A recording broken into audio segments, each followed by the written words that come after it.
अब से कुछ मिनटों पहले प्रधानमंत्री मोदी नेपाल दौरा खत्म करके लखनऊ पहुंचे हैं। एयरपोर्ट से मोदी का काफिला सीधे 5 कालिदास मार्ग पर मौजूद मुख्यमंत्री आवास की तरफ रवाना हो गया है।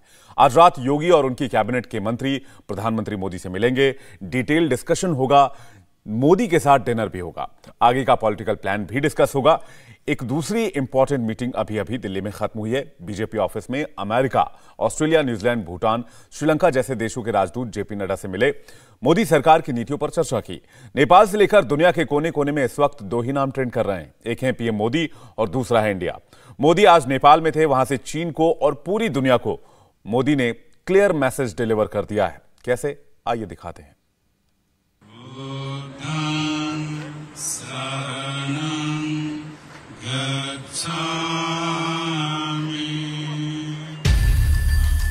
मोदी नेपाल में थे, झटके ऑल ओवर वर्ल्ड महसूस हो रहे थे। मोदी की ये तस्वीरें इंडिया में ट्रेंड कर रही थी, मगर चीन को बहुत टेंशन हो रही थी।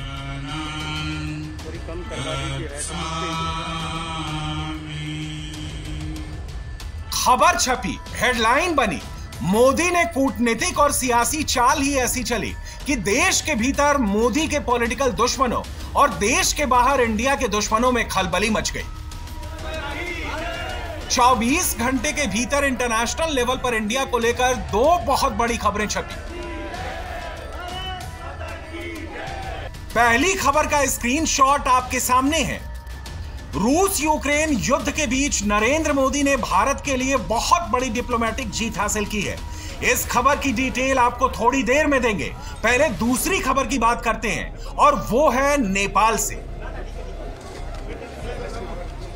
नेपाल में मोदी की एंट्री की यह तस्वीर किसी को भी देखने में सामान्य लग रही होगी, लेकिन ऐसा है नहीं। इस एक तस्वीर का सच ये है कि नरेंद्र मोदी ने इशारों में चीन को जोर का झटका धीरे से दिया है। बुद्ध पूर्णिमा के मौके पर मोदी की नेपाल विजिट पहले से शेड्यूल थी, लेकिन नेपाल में चीन के बनाए भैरवा एयरपोर्ट पर उतरने की बजाय मोदी ने सीधे लुम्बिनी पहुंचकर चीन को बड़ा कूटनीतिक संदेश दिया। नेपाल का भैरवा एयरपोर्ट लुम्बिनी से 18 किलोमीटर की दूरी पर है और इस एयरपोर्ट को बनाने में ड्रैगन को करीब 10 साल लगे और 40 अरब नेपाली रुपए खर्च हुए। इंटरेस्टिंग बात यह है कि जिस वक्त मोदी लुम्बिनी पहुंचे, उससे कुछ घंटों पहले ही नेपाल के इस made in China Bhairahawa airport का उद्घाटन हुआ था। मगर इसे इंडिया की कूटनीतिक जीत कहेंगे कि नेपाल के पीएम सब कुछ छोड़ छाड़ कर मोदी का वेलकम करने के लिए लुम्बिनी में मौजूद थे। काफिला गाड़ियों का आ गया है। फ्रेम में आप देख पा रही होंगी, पूरा काफिला जो है प्रधानमंत्री नरेंद्र मोदी का यहाँ पर पहुंच गया है। प्रधानमंत्री नरेंद्र मोदी देखिए हाथ हिलाते हुए संबोधन यहाँ पर करेंगे और अभी यहाँ पर लोग खड़े हैं, स्कूली छात्राएं खड़ी हैं, सबका अभिवादन प्रधानमंत्री नरेंद्र मोदी। देखिए प्रधानमंत्री नरेंद्र मोदी का काफिला यहाँ से अंदर लुम्बिनी के माया देवी टेम्पल में जाते हुए स्कूली छात्राएं बेसब्री से सुबह से इंतजार कर रही हैं प्रधानमंत्री नरेंद्र मोदी का। और प्रधानमंत्री नरेंद्र मोदी ने भी यहाँ पर हाथ वेव करते हुए अंदर की तरफ उनकी गाड़ियां जो हैं वो जा रही हैं। प्रधानमंत्री मोदी मोदी मोदी मोदी, वेलकम नेपाल, मोदी मोदी मोदी। यहाँ पर देखिए अब प्रधानमंत्री नरेंद्र मोदी आए, काफी एक्साइटेड। अब बहुत एक्साइटेड हम लोग हैं नेपाल में आने के बाद। मोदी जी, हम लोग बहुत खुश हैं। वेलकम नेपाल, मोदी मोदी मोदी। आप थोड़ा बहुत रिश्ते हम लोग बीच में खराब हुआ था, लेकिन आज आने के बाद मोदी हम लोग बहुत गर्व की बात है। बहुत जनता हमारे यहाँ का खुश है और सब लोग चाह रहे थे एक बार लुम्बिनी आने के लिए। आज हम लोग का लुम्बिनी धरती जो है बहुत हम लोग की पवित्र है और वो भी आके वो पवित्र हो गए। बहुत अच्छा लगा मोदी जी आने के बाद। मोदी मोदी मोदी। चलिए देखिए, ये कह रहे हैं कि धरती पवित्र है और पवित्र हो गई प्रधानमंत्री नरेंद्र मोदी के आने के बाद। और यहाँ पर एक्साइटमेंट बहुत ज्यादा था, हम सुबह से देख रहे थे। टेम्परेचर बहुत ज्यादा है, धूप बहुत ज्यादा है, लेकिन उसके बावजूद ये बच्चियां जो हैं बिना शिकायत के, जब हमने कहा कि गर्मी है तो इन्होंने कहा कि कोई दिक्कत नहीं है, लेकिन हमें प्रधानमंत्री नरेंद्र मोदी को देखना है। नरेंद्र मोदी का ये नेपाल दौरा कूटनीतिक लिहाज से काफी अहम माना जा रहा है। इसमें सीधे सीधे चीन वाला फैक्टर है। मोदी ने बीजिंग का नाम तो नहीं लिया, लेकिन इशारों में कह दिया कि चीन नहीं, इंडिया ही है नेपाल का ट्रस्टेड पार्टनर। नेपाल में प्रमुख रूप से दो राजनीतिक पार्टियों का दबदबा है। पहला कम्युनिस्ट पार्टी और दूसरा नेपाली कांग्रेस। अभी नेपाली कांग्रेस पार्टी की सरकार है। इससे पहले 2018 से 2021 तक कम्युनिस्ट पार्टी ऑफ नेपाल के केपी शर्मा ओली प्रधानमंत्री थे। केपी शर्मा के कार्यकाल के दौरान भारत नेपाल के रिश्तों में काफी खटास आई थी। केपी शर्मा ओली कम्युनिस्ट विचारधारा के थे और चीन के प्रभाव में थे। उन दिनों चीन के राजदूत का दखल सीधे प्रधानमंत्री से लेकर नेपाल के राष्ट्रपति कार्यालय तक था। मगर जब से देउबा नेपाल के प्रधानमंत्री बने हैं, भारत नेपाल के रिश्तों में सुधार देखने को मिला है। मतलब साफ है, पड़ोसी देशों में चीन का प्रभाव घट रहा है और ये भारत के लिए अच्छे संकेत है। नेपाल भारत के संबंध बहुत पुरानी है, लेकिन नरेंद्र मोदी जब प्राइम मिनिस्टर बने, जब वो नेपाल में आए थे, पहले भी संसद में आए थे, वो जो बात किए थे, आज बुद्ध पूर्णिमा के दिन लुम्बिनी में आए, जो हिसाब से उन्होंने बात की, जो हिसाब से एड्रेस की, आम पब्लिक लिए वो हॉट टच करने वाली स्पीच की, और उन्होंने नेपाल और भारत के संबंध को बहुत मजबूत करने के लिए हर हिसाब से उन्होंने नेपाली शब्द में भी बहुत ज्यादा बात की। तो उससे क्या हुआ कि हर आदमी, हर नेपाली मन का वो नेपाल और भारत का रिश्ता बहुत मजबूत करने में बहुत कामयाब रहा है। मोदी जी की स्पीच तो बहुत भाईचारे वाली ही थी, लेकिन हमें कभी ये फील ही नहीं हुआ कि हम इंडिया के हैं कि नेपाल के हैं। जैसे लगता है दोनों देश एक हैं, और कभी ऐसा एहसास ही नहीं हुआ कि हम इंडिया में गए हैं। ऐसा लगता है हम अपने ही देश में हैं, और नेपाल में आते हैं तो ही लगता है कि भारत में ही है। दोनों इस तरह जुड़े हुए हैं एक दूसरे से। परम आदरणीय मोदी जी के आगमन से हम संपूर्ण नेपाली लोग हर्षित हैं, और भगवान बुद्ध के उपदेश दोनों देशों में प्रभावकारी है। इससे हमारे सांस्कृतिक संबंध बहुत प्रगाढ़ हुए हैं, और इसी के कारण हमारे अन्य राजनीतिक, सामाजिक, आर्थिक संबंधों के में भी काफी मजबूती आई है और आगे भी आती रहेगी। पूर्व के प्रधानमंत्रियों की तुलना में मोदी जरा दूसरी किस्म की कूटनीति करते हैं। वो कड़क डिप्लोमेसी भी करते हैं और सॉफ्ट डिप्लोमेसी को भी साथ साथ लेकर चलते हैं। नेपाल में भी यही दिखा। लुम्बिनी के माया देवी मंदिर में दर्शन करने से लेकर वापस लौटते ही कुशीनगर के महापरिनिर्वाण मंदिर में माथा टेकने तक मोदी ने बुद्ध का संदेश भी डिलीवर किया और चीन को क्लियर इंडिकेशन दिया कि भारत और नेपाल का रिश्ता हिमालय जैसा अटल है, और बीजिंग इसमें लाख कोशिशों के बावजूद रोड ब्लॉक नहीं बन सकता। नेपाल यानी दुनिया के सबसे ऊंचे पर्वत, सागर माथा का देश। नेपाल यानी दुनिया के अनेक पवित्र तीर्थों, मंदिरों और मठों का देश। नेपाल यानी दुनिया की प्राचीन सभ्यता, संस्कृति को सहेज कर रखने वाला देश। भारत और नेपाल के अनेक तीर्थों ने सदियों से सभ्यता, संस्कृति और ज्ञान की विशाल परंपरा को गति दी है। आज भी इन तीर्थों में पूरी दुनिया से लाखों श्रद्धालु हर साल आते हैं।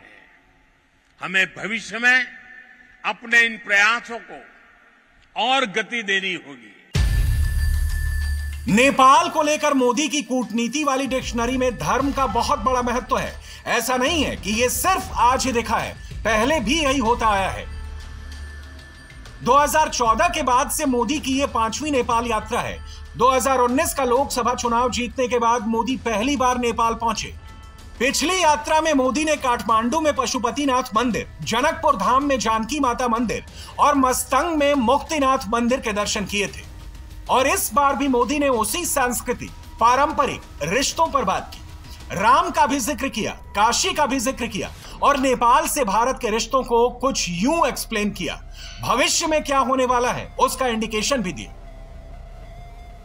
जनकपुर में मैंने कहा था कि नेपाल के बिना हमारे राम भी अधूरे हैं।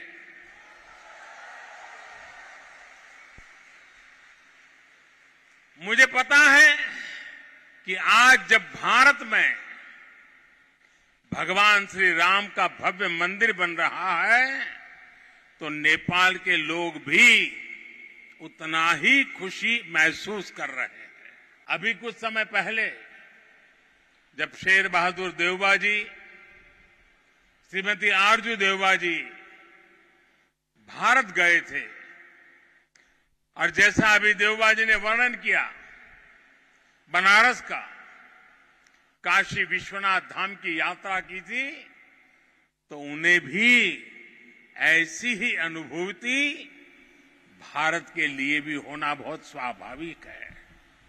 ये साझा प्रेम, यही हमारी सबसे बड़ी पूंजी है। जिस स्थान पर मेरा जन्म हुआ, गुजरात का वडनगर, वहां सदियों पहले बौद्ध शिक्षा का बहुत बड़ा केंद्र था। आज भी वहां प्राचीन अवशेष निकल रहे हैं जिनके संरक्षण का काम जारी है। और हम तो जानते हैं हिंदुस्तान में कई नगर ऐसे हैं, कई शहर, कई स्थान ऐसे हैं जिसको लोग बड़े गर्व के साथ उस राज्य के काशी के रूप में जानते हैं। भारत की विशेषता रही है और इसलिए काशी के समीप सारनाथ में मेरी आत्मीयता आप भी जानते हैं। भारत में सारनाथ, बोध गया और कुशीनगर से लेकर नेपाल में लुम्बिनी तक ये पवित्र स्थान हमारी सांझी विरासत और सांझे मूल्यों का प्रतीक है। हमें इस विरासत को साथ मिलकर विकसित करना है और आगे समृद्ध भी करना है। ये तो हुई नेपाल से चीन को क्लियर कट मैसेज देने की बात। अब जरा एक और इंटरेस्टिंग खबर देखिए। दुनिया के प्रतिष्ठित न्यूज़पेपर फाइनेंशियल टाइम्स ने कुछ घंटों पहले मोदी को लेकर जो आर्टिकल छापा है उसकी चर्चा पूरी दुनिया कर रही है। इस खबर के अंदर सबसे बड़ी खबर यह है कि वैश्विक मंच पर मोदी ने भारत को फिर से जीत दिलाई है। फाइनेंशियल टाइम्स ने लिखा है कि मोदी के यूरोप यात्रा के दौरान फ्रांस में चुनाव जीतने वाले राष्ट्रपति इमैनुअल मैक्रों ने मोदी का गले लगाकर स्वागत किया। जर्मनी की यात्रा के दौरान चांसलर ओलाफ शोल्ज ने अपने सुपर पार्टनर नरेंद्र मोदी का दिल खोलकर स्वागत किया। ब्रिटिश पीएम बोरिस जॉनसन ने अपने खास दोस्त पीएम मोदी की जमकर तारीफ की।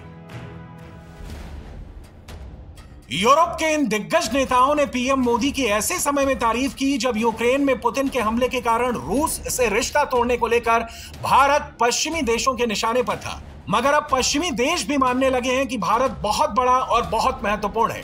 यही वजह है कि उसे या तो आप हमारे साथ हो या हमारे खिलाफ के चश्मे से नहीं देखा जा रहा।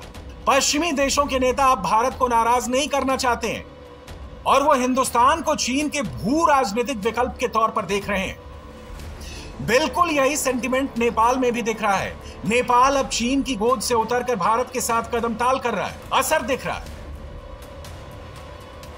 नेपाल भारत के बीच तो बहुत अच्छा रिश्ता है, वो सरकार और सरकार के बीच में और नेपाल भारत की जनता और जनता के बीच में। और भारत के प्रधानमंत्री आए और हमारे भगवान गौतम बुद्ध के जन्म स्थल लुम्बिनी पे, और वो भी उनका अपना जन्म जयंती पे बुद्ध पूर्णिमा के दिन, ये बहुत बड़ी बात है। इसके लिए उनको हम स्वागत भी करना चाहते हैं और धन्यवाद भी करना चाहते हैं नेपाली जनता की तरफ से। और यहाँ से जो संदेश अभी उन्होंने प्रधानमंत्री मोदी जी और प्रधानमंत्री देवबा जी ने दिया, इसे सारे संसार भर में शांति बहाली के लिए बहुत बड़ी बात होगी।